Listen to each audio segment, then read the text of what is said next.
কেন আসতেছে না, এই প্রশ্নটি আমাকে হাজারের উপরে করছে আমার ভিডিওতে। আপনাদেরকে আমি সঠিকটাই জানিয়ে দিব আজকে দুনিয়ার টাকার গোলাম 4 নম্বর এপিসোডটি কত তারিখ আসবে। বন্ধুরা, সব অডিওসেরই একটা প্রশ্ন, 28 তারিখ রোজ বৃহস্পতিবার ঈদের দিনে কেন আপলোড করা হয়নি দুনিয়ার টাকার গোলাম 4 নম্বর এপিসোডটি? নদিলে আপলোড করা হবে না দুনিয়ার টাকার গোলাম 4 নম্বর এপিসোডটি, নাকি তারা ঈদের জন্য আপলোড করেনি, কিছুদিন পিছিয়ে নিয়ে গেছে, নাকি কোন সমস্যার কারণে তারা দুনিয়ার টাকার গোলাম 4 নম্বর এপিসোডটি আপলোড করতে পারেনি? বন্ধুরা, তাহলে আবার দুনিয়ার টাকার গোলাম 4 নম্বর এপিসোডটি কবে আসবে এবং সবার আগে কোন চ্যানেলে আপলোড করা হবে? বন্ধুরা, আপনি কি সবার আগে দেখতে চান? তাহলে ভিডিওতে লাইক এবং কমেন্ট এবং সাবস্ক্রাইব করে যান। 4 নম্বর এপিসোডটি কবে আসবে? 4 নম্বর এপিসোডটি সঠিকটা বলে দিচ্ছি আপনাদেরকে। 4 নম্বর এপিসোডটি 4 জুলাই 2026 রোজ বৃহস্পতিবার দুপুর 12টার সময় চলে আসবে। এবার আমরা জানবো দুনিয়ার টাকা গোলাম 4 নম্বর এপিসোডটি সবার আগে কোন চ্যানেলে আপলোড করা হবে। তো বন্ধুরা, তোমাদেরকে সেটি আজকে একদম ক্লিয়ার করে জানিয়ে দেবো যে দুনিয়ার টাকা গোলাম 4 নম্বর এপিসোডটি সবার আগে কোন চ্যানেলে আপলোড করা হবে, আর আপনি সবার আগে কিভাবে দেখতে পারবেন।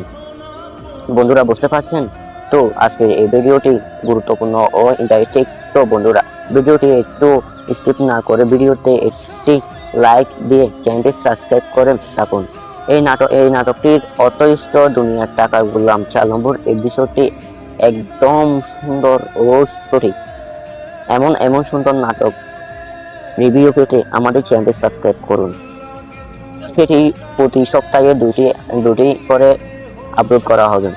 এটি রোজ বৃহস্পতিবার এবং প্রতি রবিবারে আপলোড করা হবে। দুইটি দুনিয়ার টাকার গোলাম দুইটি প্রতি সপ্তাহে দুইটি করে আপনারা এপিসোড দেখতে পারবেন। আপনারা সবার আগে কিভাবে দেখবেন সেই বিষয় নিয়ে আমি কিছু কথা বলবো ভিডিওর লাস্টের মধ্যে। কেন আপলোড করা হয়নি 28 তারিখ রোজ বৃহস্পতিবার দুপুর 12টা? এটা আপলোড করা হয়নি ঈদের উপলক্ষে। ঈদের উপলক্ষে তারা ছুটি কাটাতে গেছে, সেই উপলক্ষে তারা ভিডিওটি শুটিংটি চালু করেনি। কিন্তু অনেকে প্রশ্ন করতেছে এখন 30 তারিখ কেন আসেনি, অর্থাৎ রবিবারে কেন আসেনি? রবিবারে তারা ছুটি গেছে, তাদের প্রতিনিয়ত কি তারা শুটিং করতে পারবে? ঈদের উপলক্ষে আর কোরবানির উপলক্ষে তাদের একটা ছুটি রয়েছে, সেই ছুটি উপলক্ষে তারা ছুটি কাটাতে গেছে। আপনারা সঠিকভাবে দেখতে পারবেন 4 জুলাই রোজ বৃহস্পতিবার দুপুর 12টার সময়। আপনারা ভিডিওটি স্কিপ করবেন না, কারণ আমি এই ভিডিওর মধ্যে আরো এমন গুরুত্বপূর্ণ কথাগুলো বলবো যেগুলো অন্য ভিডিওর মধ্যে এখনো পর্যন্ত বলিনি। সেই কথাগুলো আমি ভিডিও শেষের মধ্যে বলে। কোন চ্যানেলে আপলোড করা হবে? প্র্যাঙ্ক কিং এন্টারটেইনমেন্ট ইউটিউব চ্যানেলে আপলোড করা হবে সবার আগে। 4 জুলাই বৃহস্পতিবার 2000 আপলোড করা হবে। সবাই সেই চ্যানেলটি সাবস্ক্রাইব করে দিবেন এবং আমাদের চ্যানেলটিও সাবস্ক্রাইব করে দিবেন। এরকম আরো রিভিউ পেতে আমাদের চ্যানেলটি সর্বপ্রথম সাবস্ক্রাইব করে দিবেন। সবাই জেনে গেছেন যে 4 জুলাই রোজ বৃহস্পতিবার দুপুর 12টার সময় ভিডিওটি আপলোড করা হবে। এখন সবাই জেনে গেছেন, তাহলে আমাদের ভিডিওটা লাইক কমেন্ট শেয়ার করে দেন, ভিডিওটি আরো দর্শকদের কাছে এগিয়ে দিন। সবাইকে ধন্যবাদ আমাদের চ্যানেলের পক্ষ থেকে। সবাইকে আসসালামু আলাইকুম। আবার কবে প্রচারিত হবে দুনিয়ার টাকার গোলাম 4 নম্বর এপিসোডটি? বন্ধুরা, আমরা আজকের এই ভিডিওতে জানিয়ে দিব যে দুনিয়ার টাকার গোলাম 3 নম্বর এপিসোডটি কবে আসবে, কোন চ্যানেলে আপলোড করা হবে, আরো আপনি সব কিভাবে দেখবেন, এই সকল বিষয় নিয়ে আজকের এই বিস্তারিত ভিডিও। তো বন্ধুরা, বুঝতে পারছেন আজকের এই ভিডিওটি গুরুত্বপূর্ণ ইন্টারেস্টিং। তো বন্ধুরা, ভিডিওটি স্কিপ না করে ভিডিওতে একটি লাইক দিয়ে চ্যানেলটি সাবস্ক্রাইব করে দেন। বন্ধুরা, অবশ্যই অনেক বেশি দামাকার এবং ইন্টারেস্টিং কথাগুলো শেষ হয়ে গেল। দুনিয়ার টাকার গোলাম 3 নম্বর এপিসোডটি যারা এখনো পর্যন্ত দেখেন নাই তারা দ্রুত ইউটিউবে গিয়ে সার্চ করেন। আমরা এই ভিডিওতে কমেন্ট বক্সে 3 নম্বর এপিসোডটি লিংক দিয়ে দিব। যারা দুনিয়ার টাকার গোলাম 3 নম্বর এপিসোডটি দেখেন নাই, বন্ধুরা তোমাদেরকে বলছি দুনিয়ার টাকার গোলাম 3 নম্বর এপিসোডটি অনেক বেশি ধামাকার এবং ইন্টারেস্টিং প্রায় গতিতে চলছে। বন্ধুরা, আর দেরি না করে তোমাদেরকে এখন জানিয়ে দিব যে দুনিয়ার টাকার গোলাম 4 নম্বর এপিসোডটি কবে আসবে এবং কোন চ্যানেলে আপলোড করা হবে আপনি সবার আগে কিভাবে দেখতে পারবেন। তো বন্ধুরা, তোমাদেরকে সেটাই জানিয়ে দেওয়ার আগে আমার ছোট্ট একটা রিকোয়েস্ট, আমাদের এই চ্যানেলে নতুন হয়ে থাকলে চ্যানেলটি সাবস্ক্রাইব করুন প্লিজ। তবে এই চ্যানেলটি সাবস্ক্রাইব করলেন তার কারণ আমাদের এই চ্যানেলে প্রতিদিন নতুন নতুন ফিল্মের আপডেট এবং রিভিউ করে থাকি। তো বন্ধুরা, সেই জন্য অবশ্যই আমাদের এই চ্যানেলকে সাবস্ক্রাইব করেন। বন্ধুরা, দুনিয়ার টাকার গোলাম 4 নম্বর এপিসোডটি চলে এসেছে, আসবে আগামী বৃহস্পতিবার 12টার সময়, যা আমাদের ঈদুল ফিতর। শুধুমাত্র ব্যাংকিং ইন্টারনেট ইউটিউব চ্যানেলে আপনারা দেখতে পারবেন দুনিয়ার টাকার গোলাম 4 নম্বর এপিসোডটি। তো বন্ধুরা, দুনিয়ার টাকার গোলাম 4 নম্বর এপিসোডটি দেখার জন্য কে কে গভীর আগ্রহ উঠে রয়েছে আমাদেরকে কমেন্ট বক্সে দেখতে চাই। তার সাথে আরো কমেন্টে দেখতে পারবো যে দুনিয়ার টাকার গোলাম 4 নম্বর রিলিজটি আরো অনেক অনেক বড় হোক, 20 থেকে 30 পর্যন্ত যাক। আপনারা বন্ধুরা কে কে চাই অবশ্যই কমেন্টে বলে যাবেন। আর আমার এই ভিডিওটি কেন যারা দেখছেন তারা কমেন্টের মাধ্যমে বলে যাবেন এবং ভিডিওটা সাবস্ক্রাইব করে আমাদের সঙ্গে থাকুন। পরবর্তী নেক্সট ভিডিও পাওয়ার জন্য অপেক্ষা থাকুন। চ্যানেলটি সাবস্ক্রাইব করুন। সবাইকে ধন্যবাদ চ্যানেলটি সাবস্ক্রাইব করার জন্য। সবাইকে বিদায় নিয়ে আসসালামু আলাইকুম। আসসালামু আলাইকুম বন্ধুরা, আপনাদের সবাইকে আন্তরিক স্বাগত জানাচ্ছি আজকের এই রিভিউতে। আজকে আমরা কথা বলবো ইউটিউবের অত্যন্ত জনপ্রিয় নাটক দুনিয়া টাকার গোলাম 13তম পর্ব নিয়ে। বন্ধুরা, এই নাটকটা যারা দেখছেন তারা জানেন 1 এবং 2 পর্বেই কতটা নাটকীয় মোড় আসে, আর 3তম পর্বে তো এমন কিছু ঘটেছে যেটা দেখে দর্শকদের চোখ কপালে উঠে গেছে। তাহলে চলুন দেরি না করে শুরু করি। একটা কাজের ছেলে যে সারাদিন থালা বাসন মাজে, কাপড় ধোয়ে, শ্বশুরবাড়ির সব কাজ করে, আর সেই একই লোককে দুবাইয়ের 10,000 কোটি টাকার কোম্পানির মালিক হেলিকপ্টার পাঠিয়ে ডেকে নিয়ে যায়। এইটা কোনো সিনেমার গল্প না বন্ধুরা, এইটা হচ্ছে দুনিয়া টাকার গোলাম নাটকের এপিসোড 2 এর আসল ঘটনা। তাহলে গোলাম কি আসলেই একজন সাধারণ কাজের ছেলে, নাকি সে লুকিয়ে রেখেছে এমন কোনো পরিচয় যা জানলে সবার চোখ কপালে উঠে যাবে? আজকে আমরা এই এপিসোডের প্রতিটা রহস্য, প্রতিটা চমক একে একে ভেঙে দেখব। তো বন্ধুরা, শুরু করার আগে যদি এখনো আমাদের চ্যানেলে সাবস্ক্রাইব না করে থাকেন তাহলে এখনই সাবস্ক্রাইব করুন এবং বেলটা প্রেস করে দিন, যাতে নতুন ভিডিও আসলে সাথে সাথে নোটিফিকেশন পান। তাহলে চলুন শুরু করা যাক। এপিসোড শুরু হয় একটা থানার দৃশ্য দিয়ে। একজন মহিলা পুলিশ অফিসারের কাছে এসে বলছেন তার হাজবেন্ড গত 3 মাস ধরে নিখোঁজ। সব জায়গায় খুঁজেছেন কিন্তু কোনো হদিস নেই। এখানেই প্রথম প্রশ্ন তৈরি হয় আমাদের মনে, এই মহিলা কে আর তার হাজবেন্ড কি যাকে খুঁজে পাওয়া যাচ্ছে না? পুলিশ অফিসার বললেন এই কেস তিনি হাতে নেবেন না, কারণ ওই লোক নাকি অনেক বড় সন্ত্রাসী। এদিকে মির্জা বাড়িতে চলছে অন্য ঘটনা। রাশেদ ভাই চাইছেন গোলামকে এই বাড়ি থেকে বের করে দিতে। তার সৎ বোন ঋতুকে বিয়ে করেছে একজন কাজের ছেলে, এটা তার কাছে মানার মতো না। সে মনে মনে পরিকল্পনা করছে আস্তে আস্তে গোলামকে এই বাড়ি ছাড়া করবে। কিন্তু মির্জা সাহেব মানে ঋতুর বাবা, তিনি গোলামকে পুরোপুরি বিশ্বাস করেন। তার কাছে গোলাম একটা সহজ সরল ভালো মানুষ। এই এপিসোডের সবচেয়ে বড় চমকের দৃশ্যটা আসে যখন গোলামকে হঠাৎ একটা হেলিকপ্টারে করে তুলে নিয়ে যাওয়া হয়। সেখানে অপেক্ষা করছেন একজন বয়স্ক ভদ্রলোক। তিনি গোলামকে দেখে বলছেন, হ্যালো মাই ডিয়ার সান, কেমন আছো তুমি? গোলাম তো একদম অবাক। সে বলছে, আপনি সেই লোক যে বারবার ফোন দিয়ে ডিস্টার্ব করেন? তারপর ওই ভদ্রলোক যা বললেন তাতে সবার মাথা ঘুরে যাওয়ার অবস্থা। তিনি বললেন, তুমি শেহজাদ চৌধুরী, কারমা গ্রুপের 25% শেয়ার হোল্ডার, যার বর্তমান বাজার মূল্য 10,000 কোটি টাকা। আর তুমি কিনা মির্জা বাড়ির থালা বাসন মাজো? সিরিয়াসলি? এখন গোলাম যে কিনা সারাদিন থালা বাসন মাজে, সে কিনা 10,000 কোটি টাকার মালিক? গোলাম অবশ্য সাথে সাথে অস্বীকার করে বলে, আমি শেহজাদ চৌধুরী না, আমি কোনোদিন দুবাইও যাইনি, আমি হচ্ছি মির্জা বাড়ির ঘর জামাই, আমার পরিচয় এইটাই, আমারে আল্লাহর ওয়াস্তে মাফ করেন আর আমারে ডিস্টার্ব করবেন না। কিন্তু ওই ভদ্রলোক ছাড়ার পাত্র না। তিনি পুরো গল্পটা খুলে বললেন। কারমা গ্রুপের মালিক ছিলেন 3 জন, তিনি নিজে, গোলামের বাবা আর দাউদ খান। ব্যবসা ভালোই চলছিল, কিন্তু দাউদ খান চেয়েছিল অবৈধ ব্যবসা শুরু করতে। পরিকল্পনা মতো কাজ হলো। পুলিশ এলো, নিশি অভিনয় করে বললেন গোলাম তার ঘরে ঢুকে সমস্ত স্বর্ণ অলংকার চুরি করে নিয়ে গেছে। পুলিশ গেল ঋতুকে গ্রেপ্তার করতে। ঋতু অবাক হয়ে বলল, আমাকে কেন গ্রেপ্তার করছেন? পুলিশ বলল, কান টানলে মাথা আসে, গোলামের বউ তো তুমি। ঋতুকে নিয়ে থানায় যাওয়া হলো। রাশেদ ভাই সামনে অভিনয় করলেন বোনের জন্য কাঁদছেন, আর পিছনে মাকে বললেন, হট পারফরমেন্স মা, সিরিয়াসলি এত বুদ্ধি তোমার মাথায়। কিন্তু এপিসোডের শেষে যা হলো সেটা সবাইকে চমকে দিল। থানায় হঠাৎ গোলাম এসে হাজির। ইন্সপেক্টর পরিস্থিতি বুঝে নিশিকেই লকআপে ভরার হুমকি দিলেন। নিশি আর রাশিদ লেজ গুটিয়ে বাড়ি চলে গেল। আর এপিসোডের একদম শেষ দৃশ্যে দেখা গেল ইন্সপেক্টর গোলামকে বললেন, স্যার, আমি আপনার ব্যাপারে সমস্ত খোঁজ খবর নিয়েছি, আপনার মায়ের সাথেও আমার কথা হয়েছে। স্যার, আপনি কি অভিমান করেছেন? আর স্যার, আপনি এইভাবে এই বাড়িতে থাকছেন কেন?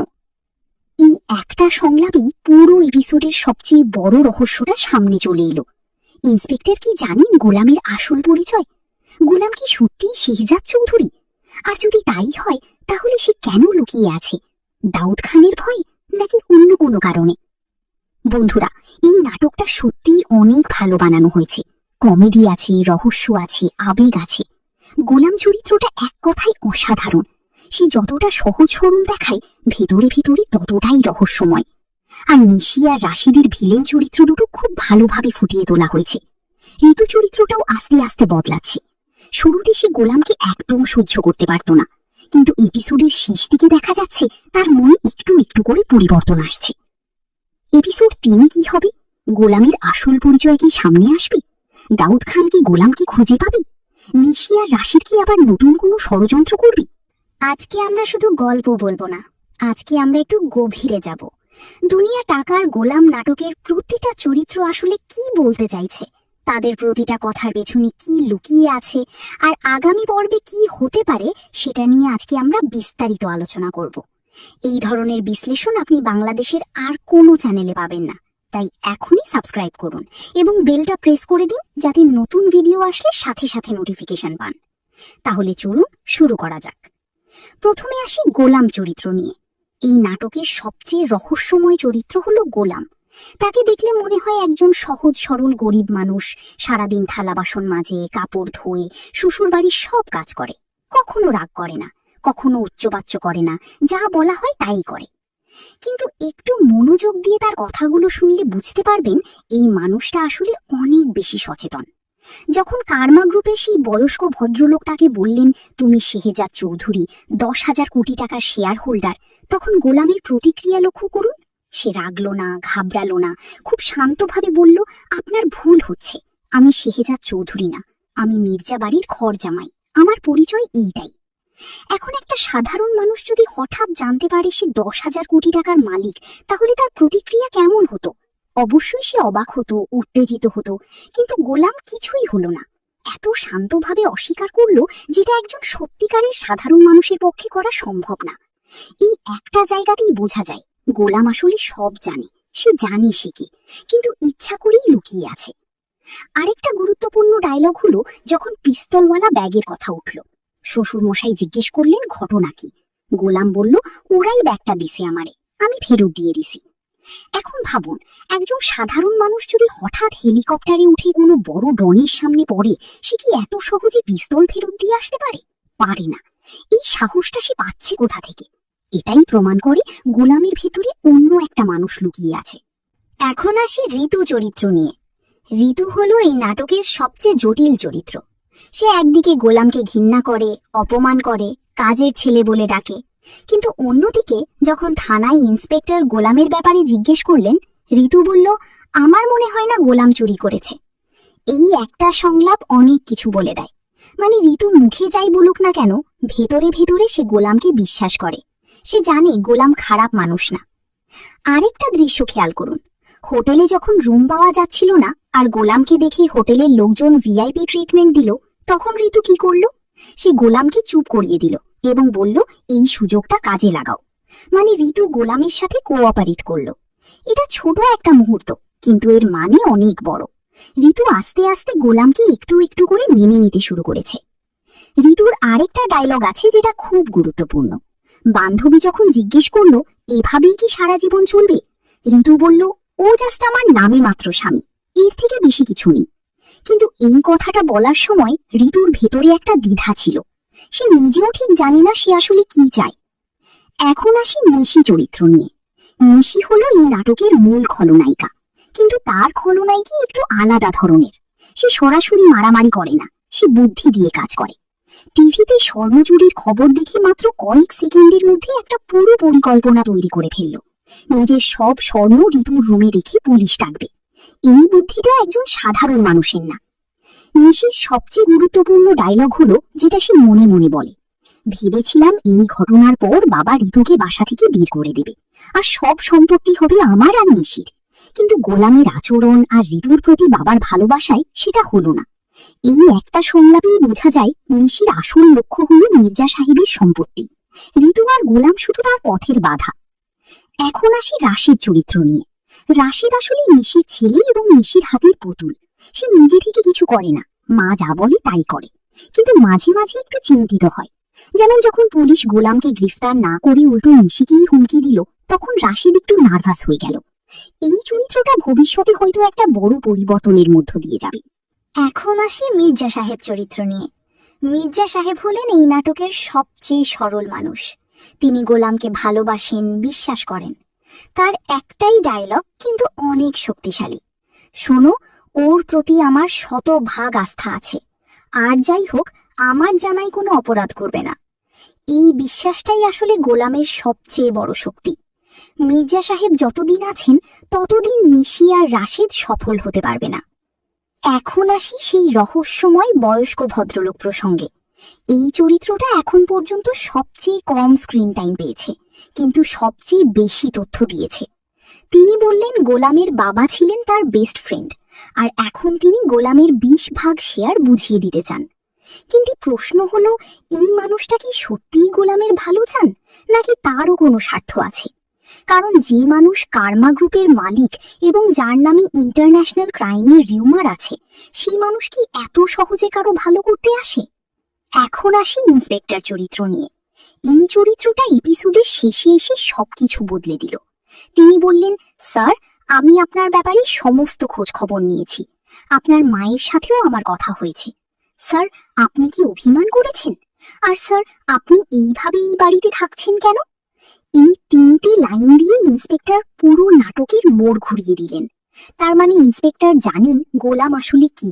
তিনি জানেন গোলামের মা আছেন, তিনি জানেন গোলাম কোনো কারণে লুকিয়ে আছেন, আর সেই কারণটা হলো অভিমান।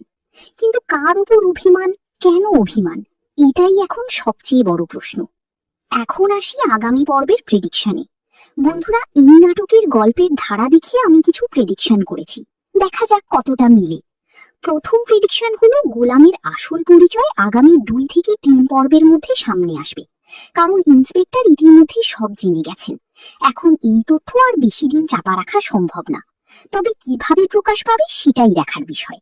হয়তো দাউদ খানের লোকেরা গোলামকে খুঁজে পাবে, সেই পরিস্থিতিতে গোলামকে নিজের পরিচয় দিতে হবে, অথবা হয়তো ঋতু নিজেই কোনোভাবে সত্যিটা জানতে পারবে। দ্বিতীয় প্রেডিকশন হলো দাউদ খান আগামী পর্বেই সরাসরি হাজির হবে। এতক্ষণ তার নাম শুনে আসছি কিন্তু তাকে দেখিনি। কার্মা গ্রুপের সেই বয়স্ক ভদ্রলোক বললেন দাউদ খান এখনো শাহজাদকে খুঁজে বেড়াচ্ছে, তার মানে সে যে কোনো সময় আসতে পারে, আর যখন আসবে পরিস্থিতি আরো জটিল হবে। তৃতীয় প্রেডিকশন হলো নিশি আর রাশেদ নতুন কোনো ষড়যন্ত্র করবে, কারণ এবারের পরিকল্পনা ব্যর্থ হয়েছে। পুলিশ উল্টো তাদেরই হুমকি দিয়েছে। তারা এতে থেমে থাকার পাত্র না। হয়তো এবার তারা গোলামকে দাউদ খানের হাতে তুলে দেওয়ার চেষ্টা করবে, কারণ এটাই এখন তাদের জন্য সবচেয়ে সহজ পথ।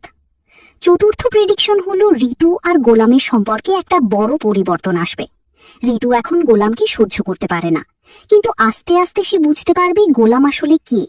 আর যখন সে সত্যিটা জানবে, তখন হয়তো তার মনোভাব পুরোপুরি বদলে যাবে। বাংলা নাটকের ধারা অনুযায়ী এই দুজনের মধ্যে একটা প্রেমের গল্প তৈরি হওয়া মোটামুটি নিশ্চিত। পঞ্চম প্রেডিকশন হলো সেই নিখোঁজ হাজবেন্ডের রহস্য সামনে আসবে। এপিসোডের শুরুতে একজন মহিলা থানায় এসে বললেন তার হাজবেন্ড 3 মাস ধরে নিখোঁজ। পুলিশ বলল এই কেস হাতে নেওয়া যাবে না, কারণ ওই লোক অনেক বড় সন্ত্রাসী। এখন এই চরিত্রটার সাথে গোলামের কোনো সংযোগ আছে কিনা সেটা জানা দরকার। আমার ধারণা এই নিখোঁজ হাজবেন্ড এবং গোলামের গল্প কোনো একটা জায়গায় মিলে যাবে। ষষ্ঠ প্রেডিকশন হলো মির্জা সাহেবের জীবন হুমকির মুখে পড়বে, কারণ তিনি গোলামকে ভালোবাসেন এবং বিশ্বাস করেন। দাউদ খান বা নিশি এই সুযোগটা কাজে লাগাতে পারে। মির্জা সাহেবকে বিপদে ফেলে গোলামকে চাপে রাখতে পারে। এই ধরনের ঘটনা বাংলা নাটকে খুব সাধারণ। সপ্তম প্রেডিকশন হলো কার্মা গ্রুপের সেই বয়স্ক ভদ্রলোক আবার আসবেন। তিনি গোলামকে 20 ভাগ শেয়ার বুঝিয়ে দিতে চান, কিন্তু গোলাম রাজি হয়নি। তিনি এবার হয়তো অন্য কোনো উপায়ে গোলামের কাছে পৌঁছানোর চেষ্টা করবেন, কিন্তু তার উদ্দেশ্য সত্যিকারের ভালো নাকি খারাপ সেটা এখনো পরিষ্কার না। বন্ধুরা, এই নাটকটা সম্পর্কে আমার সামগ্রিক মত হলো এটা বাংলাদেশের সাম্প্রতিক নাটকগুলোর মধ্যে অন্যতম সেরা। কারণ এখানে শুধু প্রেমের গল্প নেই, এখানে আছে রহস্য, ষড়যন্ত্র, পরিচয়ের লুকোচুরি, পারিবারিক দ্বন্দ্ব এবং ব্যবসায়িক অপরাধের মিশ্রণ। গোলাম চরিত্রটা এক কথায় অনন্য। একজন মানুষ যে নিজের কোটি কোটি টাকার পরিচয় লুকিয়ে রেখে শ্বশুর বাড়িতে থালা বাসন মাজছে, এই গল্পটাই দর্শকদের আটকে রাখার জন্য যথেষ্ট। আর ঋতু চরিত্রটাও অনেক বাস্তবসম্মত। সে খারাপ মানুষ না, কিন্তু পরিস্থিতি তাকে কঠিন করে তুলেছে। সে যখন গোলামের আসল পরিচয় জানবে, তখন তার যে প্রতিক্রিয়া হবে সেটা দেখার জন্যই মূলত পরের পর্বের জন্য অপেক্ষা করছি। বন্ধুরা, আপনারা কি মনে করেন, গোলাম কি সত্যিই শাহজাদ চৌধুরী, নাকি সে সত্যিই একজন সাধারণ মানুষ? কমেন্টে আপনার মতামত জানান। আর আপনার প্রেডিকশন কি সেটাও জানান। দেখা যাক কার প্রেডিকশন সবার আগে মিলে। ভিডিওটা যদি ভালো লেগে থাকে তাহলে একটা লাইক দিয়ে যান, চ্যানেলটা সাবস্ক্রাইব করুন এবং বেলটা প্রেস করে দিন। আগামী পর্বের রিভিউ এবং বিশ্লেষণ নিয়ে আবার আসবো খুব শীঘ্রই। আল্লাহ হাফিজ। এখন আসি মির্জা সাহেব চরিত্র নিয়ে। মির্জা সাহেব হলেন এই নাটকের সবচেয়ে সরল মানুষ। তিনি গোলামকে ভালোবাসেন, বিশ্বাস করেন। তার একটাই ডায়লগ কিন্তু অনেক শক্তিশালী, শোনো, ওর প্রতি আমার 100% আস্থা আছে, আর যাই হোক আমার জামাই কোনো অপরাধ করবে না। এই বিশ্বাসটাই আসলে গোলামের সবচেয়ে বড় শক্তি। মির্জা সাহেব যতদিন আছেন ততদিন নিশি আর রাশেদ সফল হতে পারবে না। এখন আসি সেই রহস্যময় বয়স্ক ভদ্রলোক প্রসঙ্গে। এই চরিত্রটা এখন পর্যন্ত সবচেয়ে কম স্ক্রিন টাইম পেয়েছে, কিন্তু সবচেয়ে বেশি তথ্য দিয়েছে। তিনি বললেন গোলামের বাবা ছিলেন তার বেস্ট ফ্রেন্ড, আর এখন তিনি গোলামের 20 ভাগ শেয়ার বুঝিয়ে দিতে চান। কিন্তু প্রশ্ন হলো, এই মানুষটা কি সত্যিই গোলামের ভালো চান, নাকি তারও কোনো স্বার্থ আছে?